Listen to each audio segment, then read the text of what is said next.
So, you know how in like my second video on this channel or something, I said, oh, book hauls won't be a big staple of this channel? Yeah, it turns out I was lying.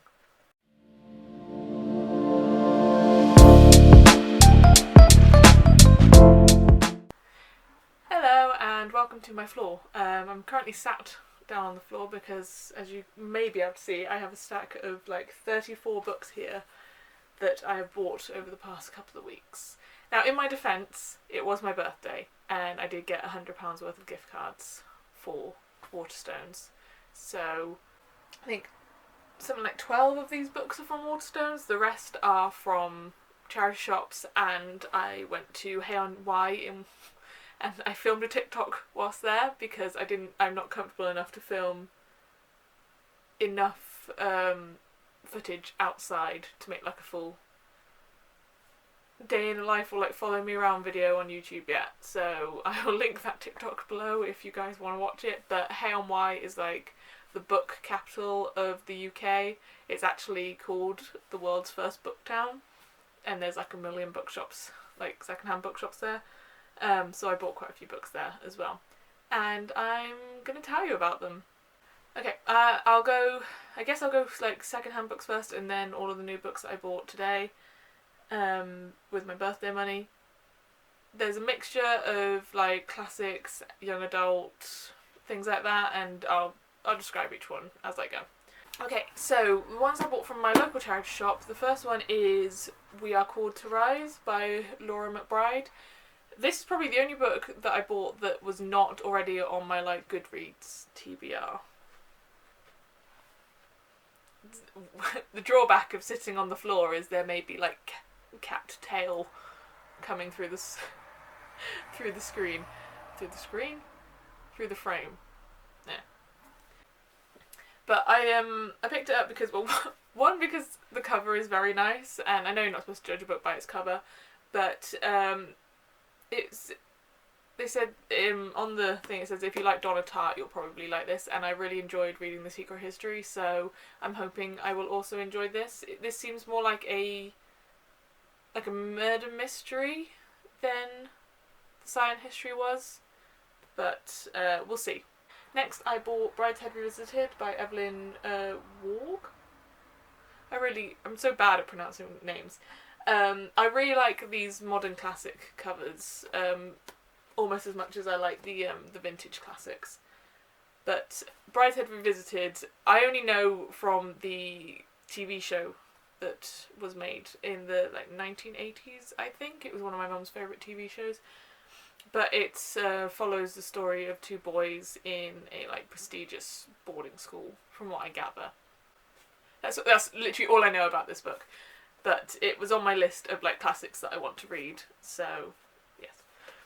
The next book I bought was The Virgin Suicides by Jeffrey Eugenides. This I'm a bit trepidatious about because I know that Kat from Paperback Dreams hated this.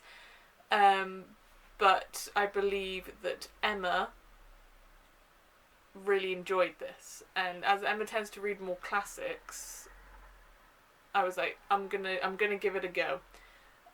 So this is gonna potentially, this is like it was like £1, so that's why I picked it up. 99p, yes, less than £1.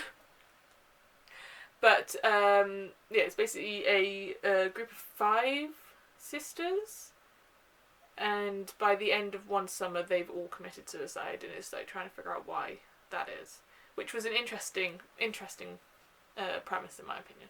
Next, I bought The White Queen by Philippa Gregory. Thing is, I bought this and then I realised I think there's a book called The White Princess, which is actually the first one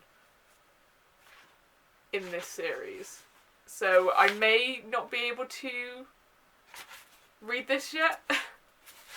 However, I want to read more like Tudor-based historical fiction, which is what this is. This is about the War of the Roses.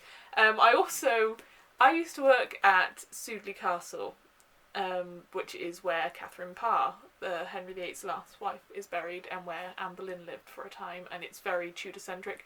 And scenes from the White Queen TV series were actually filmed there, which is how I knew about this book, because it was filmed there whilst I worked there, and I kind of want to read the story that was sort of going on around me whilst I worked there. I'll talk about these two together because they're both part of the Disney's Twisted Tales series. This one is As Old as Time, and this one is Part of Your World. So we've got a Little Mermaid and a Beauty and the Beast. The Twisted Tales series, from what I can gather, they propose a question with each book that sort of veers the story in a completely different way than the movie went. So this question for Part of Your World is, what if Ariel had never defeated Ursula? And for As Old as Time is, what if Belle's mother cursed the beast? So it's just, I guess it gives the Disney movies just a slightly darker look. And I mean, I have no idea how well these are written or anything like that, but I always love a good retelling, so I wanted to give these a go. Next, I got Educated by Tara Westover. This is a memoir, I believe. Yes, and it is about a young girl who grew up in a cult. And in this cult, they were very against educating the children in anything that wasn't sort of cult related. So, typical cult fare, really. But I am... how some people are obsessed with serial killers? I'm kind of that way, but with cults I find them fascinating, and I always like listening to testimonials of people who were in cults and stuff, because then you realise, anyone could sort of fall for a cult. A lot of people have. Whether it's in like a physical commune, an internet cult, a pyramid scheme. So yeah, as soon as someone was like, yeah, this is about a girl who left a cult, I was like, I want this, I need to read this book. Next, I bought Force of Nature by Jane Harper. If you've seen my mid-year freak-out video, I believe it was, I discovered Jane Harper this year. I first read Jane Harper this year. I read The Dry, and I instantly knew that as soon as I saw any of her books in a charity shop, I had to pick them up. So, The Lost Man is on my August TBR. This one is probably not going to be far behind it. So, yes, all of her books are thrillers that are based in Australia, which is a nice change from the fact that most of the thrillers that I've seen or picked up have been either UK-based or US-based. So Australia is nice, a nice change of scenery. Okay, so this one is 5 women go out on a hike in the outback and only 4 come back. And it's trying to figure out what happened to that 5th woman, and yeah. Who killed her? Was she murdered? Was it an accident? That typical thriller fare that I am all for. Then I bought The Underground Railroad by Colson Whitehead. I am trying to read... I don't know if Colson Whitehead is a black author, but I'm trying to read more stories about and by people of colour. So this one is covered in my hair. This is set in slavery era America, following the story of the Underground Railroad, and it's about a escaped slave named Cora. Yes, she learns about the Underground Railroad and tries to escape with a fellow slave named Caesar. So it's the story of them trying to escape using the Underground Railroad and being chased and everything like that. I haven't heard many people talking about this, so this is not one that went onto my list because of BookTube or anything like that. This was just, this is like a subject that I'm interested in. I'm going to give it a go. Then, this was also not on my Goodreads TBR. It's I'll Be There For You by Kesley? It's I'll Be There By You by Kelsey Miller. The one about friends. See, I still watch Friends every now and then. It's on Netflix and all that stuff, and whilst the more I watch it, the more problematic I find it, and a lot of the jokes just don't land anymore. It was a thing I grew up with, and it was so emblematic of that time, and no one can deny the impact this sitcom had. This is a non-fiction that's sort of going over, I believe, the story of Friends and things that happened, and I liked the fact that on the back that it said, are some parts of it more problematic than we remember, so it's not just a book that raves about the show. It's like a critical look at it, and I tried to take the price sticker off and it didn't work properly. That's by the by. The last one that I got from my local charity shop was In a Dark Dark Wood by Ruth Ware.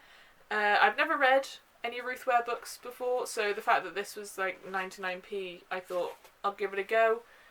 Leanne from Literary Diversion really likes Ruth Ware, and she describes her thrillers as being like candy floss for the brain. So I don't know whether I would like that or not, because I like thinking during my thrillers, but I'm sure there'll be a time in the future I'm like, I just want a book that I can just sort of breeze through. It's nice and easy on the brain but still engaging, so I'm hoping that this will be that. Now for the books that I bought in Hay-on-Wye. I bought, I think, exclusively classics in Hay-on-Wye, possibly. I'm kind of picky with the looks of my classics. Mostly I want to get more of, you can probably see it, these lovely vintage classics. I think they're all really beautiful.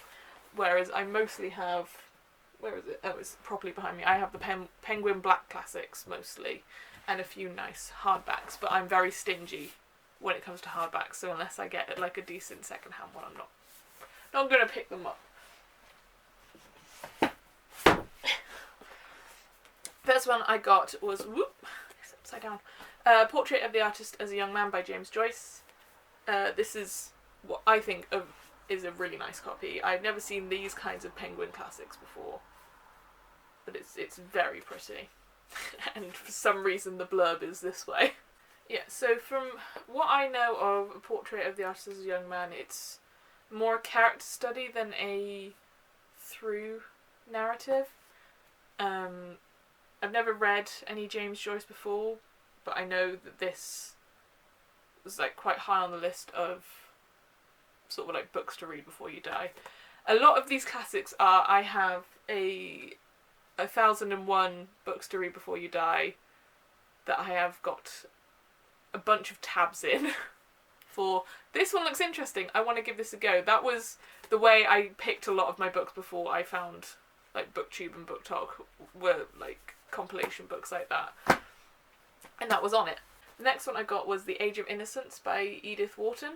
I've watched the film adaptation of this, and from what I remember, it is, when is it set? Pre-1900s, like late 1800s, I believe. Yeah, anyway, it's sort of classic, upper class classic literature, about a woman in an unhappy marriage, and her husband is cheating on her, but I believe through most of the book she doesn't know this, and the whole thing was like trying to preserve her innocence of this betrayal of trust from her husband, whilst also trying to keep her life happy through like her own innocence. And then, because I am a gay, I bought a collection of poems by Walt Whitman.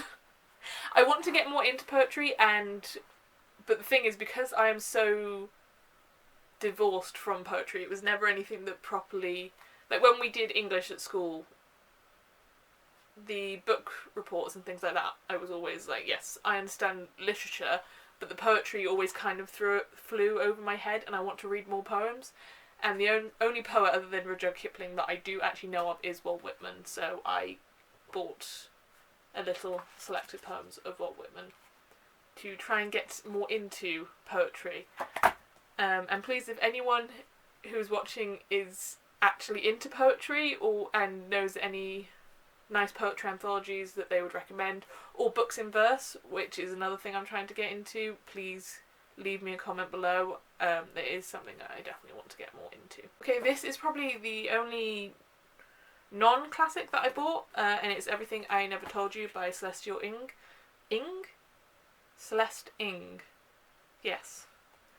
I read Little Fires Everywhere early this year? Late last year?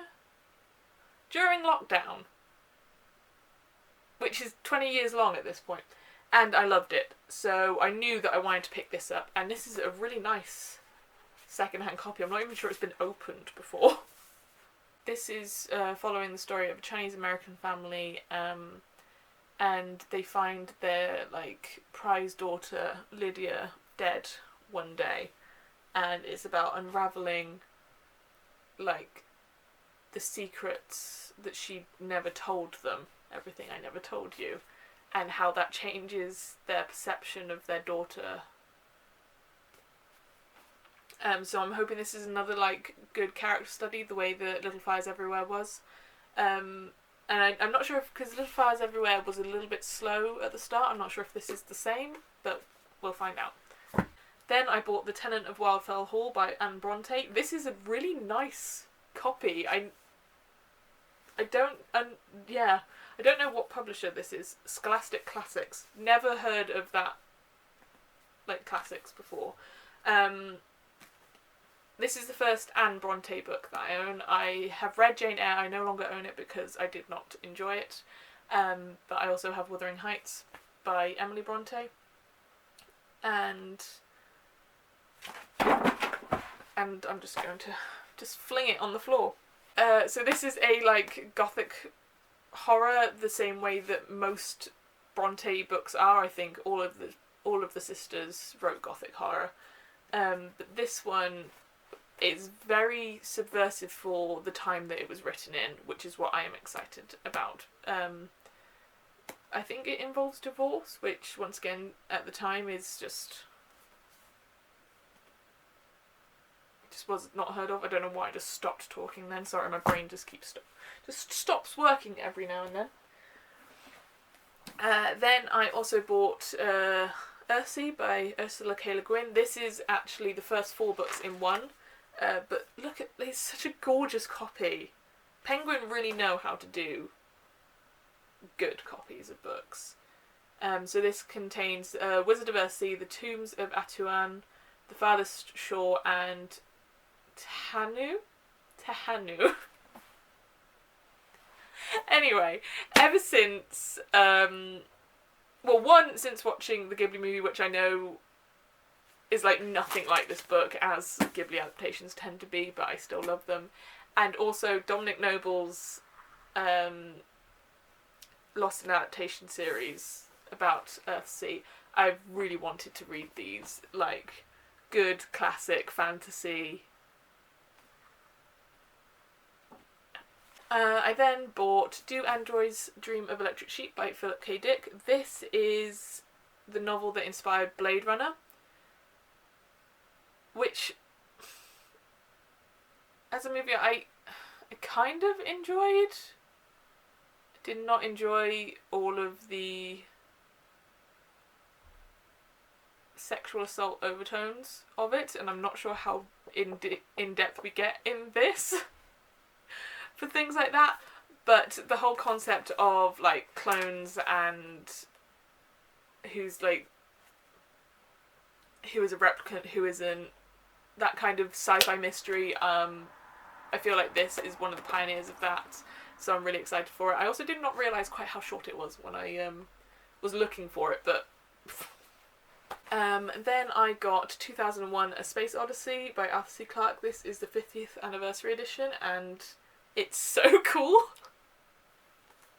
Hal 9000 is one of my favourite, like, all-time villains, and I would love to read how he is in, like, the written form, because God, he was so creepy in the Kubrick movie, which, I mean, that's something that Kubrick did really well, is just the creep factor. And I don't know if we'll get that same chilling feeling of hell when he is written, but I love this story, and with so many of these classics, I've watched the film adaptations first, and then I just really want to read the original text, so that's why I got this. I bought Snow by Orhan Pamuk. Jesus Christ, I'm only saying this really slowly because this is the third attempt at just saying this in one go, because I don't know what the issue is. I then bought The English Patient by Michael Ondaatje.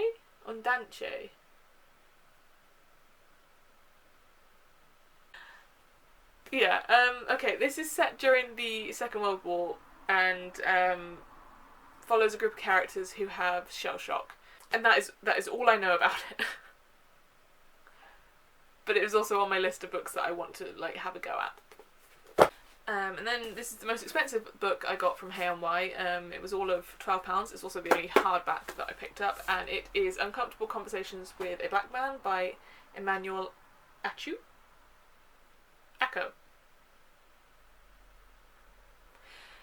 It's a non-fiction memoir, I believe. It's Emmanuel starts each chapter with a question and answers it bluntly, and it's sort of like all of the questions that he gets asked on an almost daily basis as a black man, and this is him just saying, these are my answers, stop asking me these questions.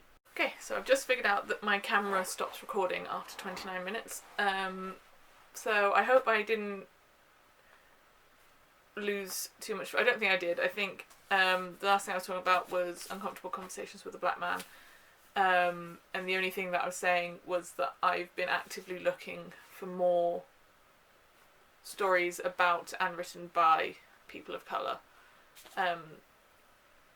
which is one of the reasons why I picked this up. Now let's get on to the books that I bought today from Waterstones. So these are all, I tend to buy, I think I've said this, I tend to buy my classics from secondhand bookshops because you can basically always find them. So if I'm buying from a new bookshop, I usually buy contemporaries from there. So that's what all of these are. First one I bought was Radio Silence by Alice Oseman. I have a copy of Solitaire, but I want to replace it with these monochrome copies that have been released. But because I also want to read more of Alice Oseman's books, I didn't pick up Solitaire this time. I picked up Radio Science because that was next on the list of her books that I want to read. The next, and also I just need more books with sprayed edges, but yes, anyway, the next one is The Gilded Ones by Namina Former. I'm so happy that so many young adult books have gone this way of just gorgeous cover art, because and also sprayed edges. I mean, this is a young adult fantasy, and I picked this one up because it said, I don't always trust that, nearly knocked the stack of books over. I don't always trust the things where it says, if you like this book, you should read this book, but it has worked out for me before, and this one is recommended to people who liked Children of Blood and Bone, which I finished in July. So this is the story of Dika, who is coming of age, and one of the ways that her village determines whether you can become a member of their village when you become of age is they cut you to see the colour of your blood, because if you bleed red, then you're a human. If you bleed gold, you are a demon. And on her coming of age ceremony, she bleeds gold, and I think the story follows her trying to come to terms with that, whilst also, running away from the people who are trying to kill her, because demons are hunted in this world. yes, so I'm excited about that, and I just keep staring at it because it's so beautiful. I think I'm very late to the party with this, but I also just haven't been to a new bookshop in so long, so finding books like this are quite hard. I bought The Hate You Give by Angie Thomas, and I'm so behind the times that apparently it's now a major motion picture, and I had no idea. But I've basically only heard good things about this book, so I am excited. And yes, so it's about Star, who is like torn between her home, which is in a poor neighbourhood in America, and the prestigious school that she goes to, where she feels like she has to be two different people, like who she is at home and who she is at school. And then I think these worlds collide when a young boy is shot at her home. Yes. The fatal shooting of her unarmed best friend. I also bought Lost Boy by Christina Henry. I have Christina Henry's Alice series, which is 2 books, Alice and Red Queen. She writes reimaginings, retellings, and as I said earlier, I love me a good retelling. I bought Alice first because I collect Alice in Wonderland books and Alice in Wonderland retellings. It's like my favourite story, but Peter Pan is very close, so Lost Boy was the second one I wanted to pick up. I know she's also written a Red Riding Hood and a Little Mermaid retelling, which I also want to get, but this was the one I wanted to get first. No, Lost Boy is told from the perspective of Captain Hook, who was the first boy that Peter Pan brings to Neverland in this world, and I'm super excited about it because I loved Alice and Red Queen by Christina Henry, so I'm excited. Another gorgeous sprayed edge book. This is Such a Fun Age by Kylie Reid. This is another one that I've just heard raved about that I'm also very late to the party with.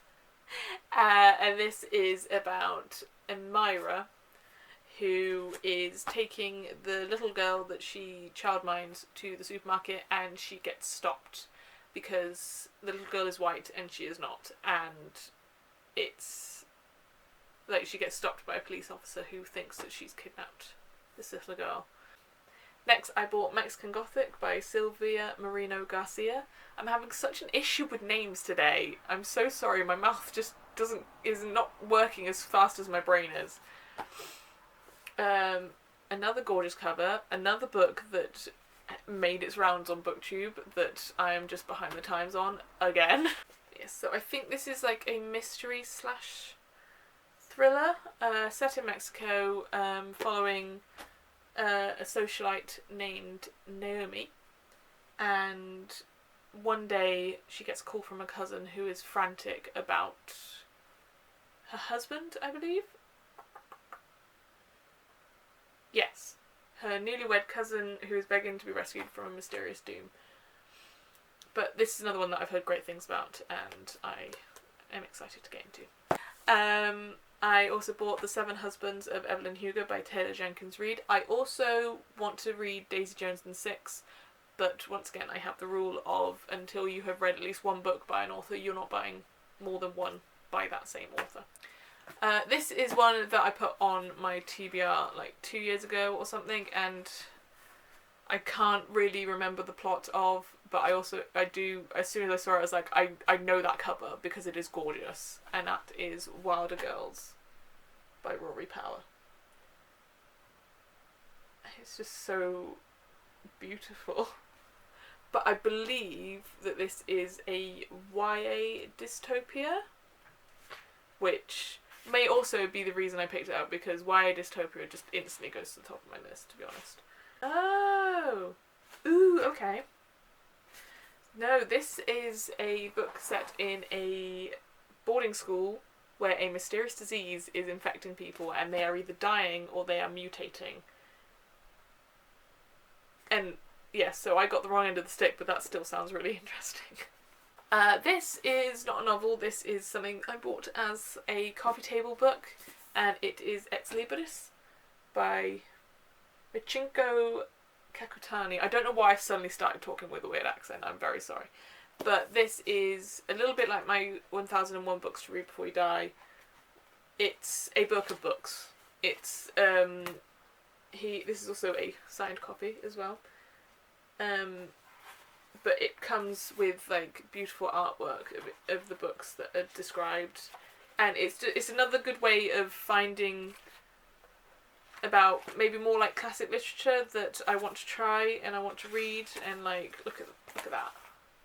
So yeah, this is more of a just a flick through if I want to find something, a good description of what the book is and what Chinko thought of it and why he's recommended it. And then I bought Aurora Rising, once again, beautiful, beautiful book by Amy Kaufman and Jay Kristoff. Amy Kaufman wrote the Illumini Files, which I gave I think I get two of them 5 stars and one of them 4.5 stars. And they were amazing. So as soon as I found out that she'd written another series, although this is not multimedia the way the Illumini Files is, it's another sci-fi. And she blew it out of the park with the Illumini Files, so I was like, I need to read more.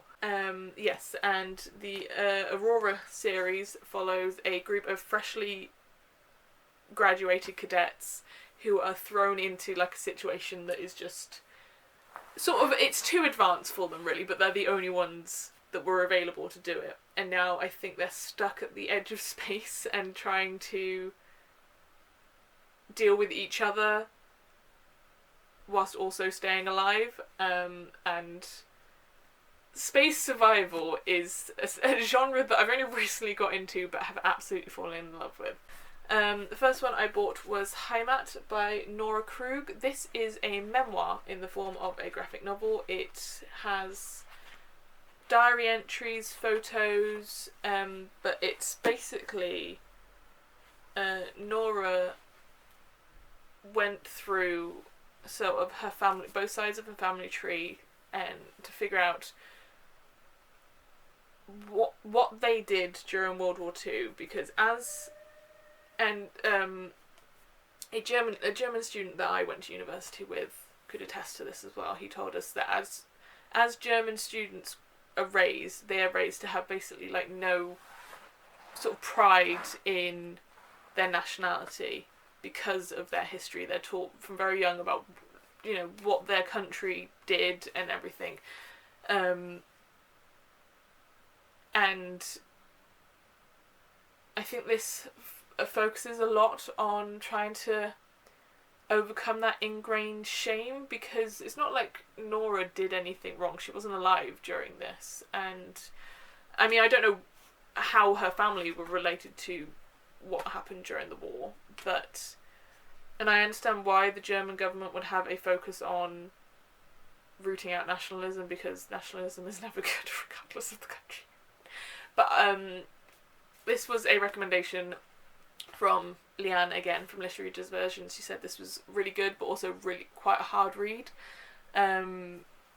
which is kind of what I want from my memoirs, really. I like memoirs that kind of smack you in the face a little bit. So, yeah, that was one that I was like, if I see this, I need to pick it up. The last book was a recent addition to my TBR. I think Goodreads was just like, oh, you want young adult queer romance, here's all of the books, and they all have gorgeous covers. And I didn't know this was a graphic novel when I picked it up, but I am not complaining. And that is Bloom. And it is so pretty. It is absolutely gorgeous. I mean, I love I'm sorry, blue, especially like this kind of blue, is my absolute favourite colour. But this is basically the story of a young boy, I say young boy, like a teenager, Ari, and he spends the summer at a beach, and he falls in love with a boy called Hector, and yeah, it was something that came up as just like cute summer reads with a queer focus, and I'm so excited about this, even though I don't know all that much about it. I just it's another one of those where I just keep looking at the cover like, it's so pretty. That was all the books I bought. And even though overall none of the new books were bought with any of my own money. They were bought with gift cards and birthday money. And I think the total of the other 20 books came to about £30. My brain is just going, you've spent so much money, oh my god, don't buy any more books. But I'm not going to make any promises that there won't be more book hauls, because we saw I already broke that promise. But I am going to try and restrain myself a bit so that I can actually read all of the other books on my shelf. Everyone's laughing at me now. So, like, no. Buying books and reading books are two very different hobbies, and they don't always go hand in hand. I need to find space on my shelf for these now. So that's the end of that. Bye.